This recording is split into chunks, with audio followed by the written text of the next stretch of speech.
If you're looking to become a professional voice actor, whether it be part-time or full-time, and maximize your revenue, then you need to diversify the income streams that you have in your business. A lot of voice actors just rely on one or two sources of income, and that can eventually hurt you if you're not careful. What I want to talk about in today's video is how to make sure that you've got as many revenue streams as possible so that if one of them happens to go away for some reason, your whole business isn't dead. I'm also going to show you a mistake that most voice actors make that kind of keeps them stuck in one income stream, and I'll show you that in a minute. Okay, so first things first, I want you to draw a circle on a piece of paper and draw spokes on that circle. Make it a wheel. Every one of the spokes is going to be a different revenue stream. It can be, rosters, it can be direct marketing, it can be a platform. All of those different revenue streams, I want you to put on a piece of paper. And if you only have one or two of those, then you've already got an issue. And if you're new to these parts, my name's Mike Hathcote. I'm a full-time voice actor, and I run the Voiceover Blueprint training program and YouTube channel here, where our goal is to give you zero-cost information on how to grow and sustain your voiceover business. And if you are interested in going deeper into voiceover, I host a weekly webinar on Tuesday nights at 6 p.m. Pacific time, where we cover the steps to get into voiceover. You can ask me any questions right there live on the call. And just for showing up, I also throw in a copy of my book, The Voiceover Blueprint, which is the book that I wish I had when I first started. You're going to get the digital PDF as well as the audiobook, plus 4 free additional gifts just for showing up. So if you want to sign up for that, absolutely free, down below in the description or pinned comment, and I'll see you then. Okay, problem number one is that a lot of people who are new into voiceover think that if they just land one big client or they just work on one platform, that's enough for them to sustain their business. The next problem is relying on any one of those to be your main source of business. What we're talking about today is making sure that you have the most, irons in the fire or the most fishing line out there in the water. The more fishing lines you have, the better chance you have of catching fish. Another problem is overlooking some really low-cost or even free ways to generate income. And we're going to talk about that too. Okay, here's the first major revenue stream that you should have, and this is direct marketing. This is how I've built my business to be a multi-six-figure business over the years. It's direct email marketing. Now, there is a little caveat here.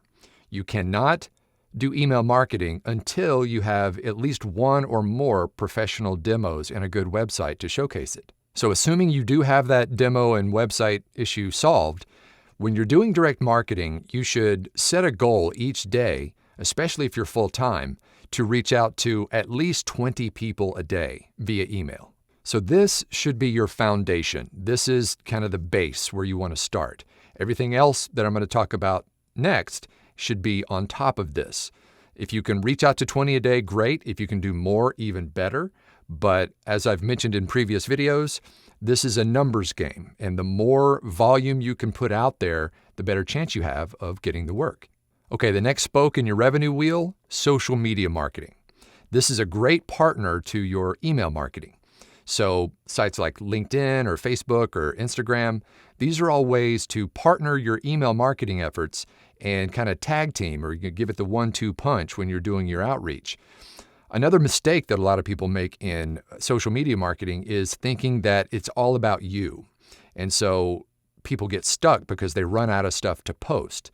Well, the great thing about the great thing about social media marketing is that in addition to being able to post things about you, say, new videos, new demos that you've gotten or a new project you've worked on, or maybe you picked up a new client.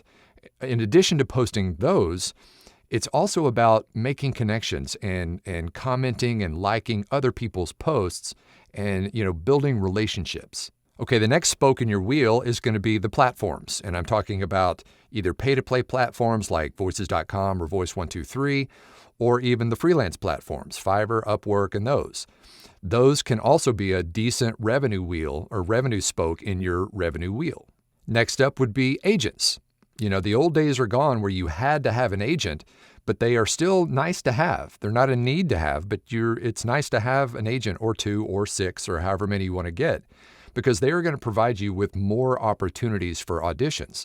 So once again, you should not reach out to these people until you have pro demos. But once you have that pro demo settled and you've got a good website, then you can start reaching out to agents and getting on their rosters so they can provide you with audition opportunities. Another way to get work and another spoke in your wheel can be voiceover rosters. And we've talked about those on the channel before too. They're a little different from the pay-to-plays and the freelance sites and even agents. They are just smaller rosters where you can get on there and they are vetted. So they approve your submission. You get on there and you can start getting some work on those rosters.